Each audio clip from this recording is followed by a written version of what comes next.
Maikai Kuding May Saxalak Pegi Monda. Masi Gomera Minasina, Lady Center government, Adugo state governments in a Carino Moy, Yengiba, Tauriba,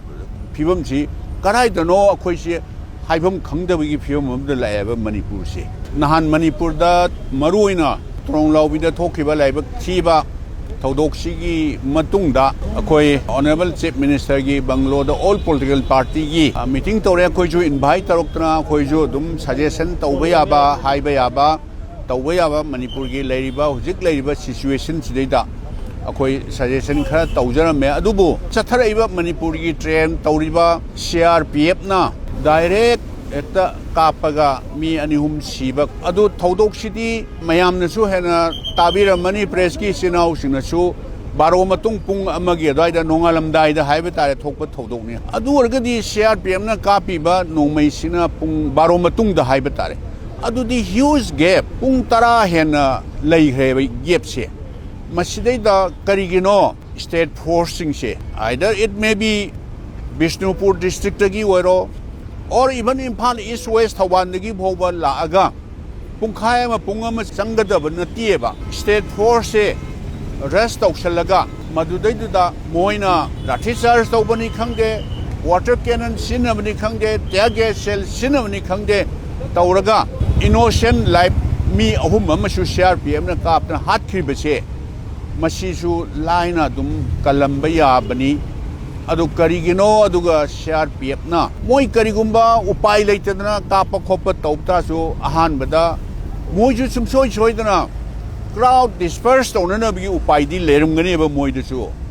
tear gas shell ni khangde water cannon mak leitraga su lathi charge tawbani khangde amani khangde tawrumgani aduga naknari ba Bishnupur ki Imphal East West even Thauban bhoba Churchanpur du di lapu lapkhre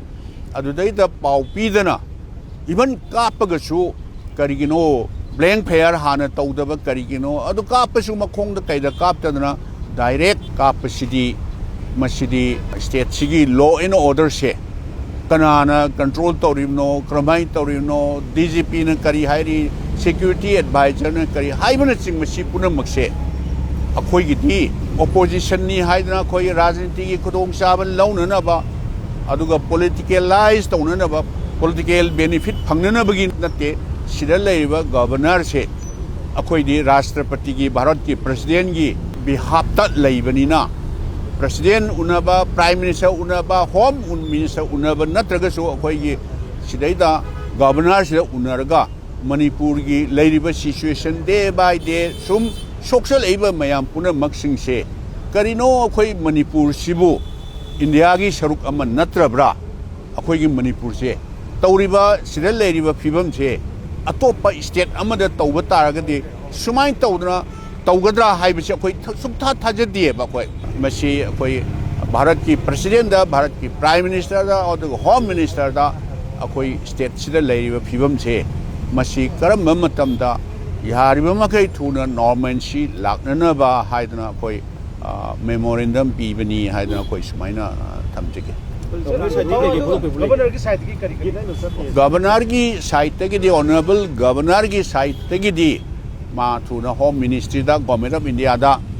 immediate ma message tawraga akoi khangan jage aduga akoina suggestion tawramiba mayam do state government da su advice tawba yaba piba yaba mateng no pige na haidna sumnagi torong laubi gi sida natana Imphal Ukhul Road ta torong laubi da Uji koi mete ga kutki ga taunari ngai gi marak sidai somda ukhul da litan da amuk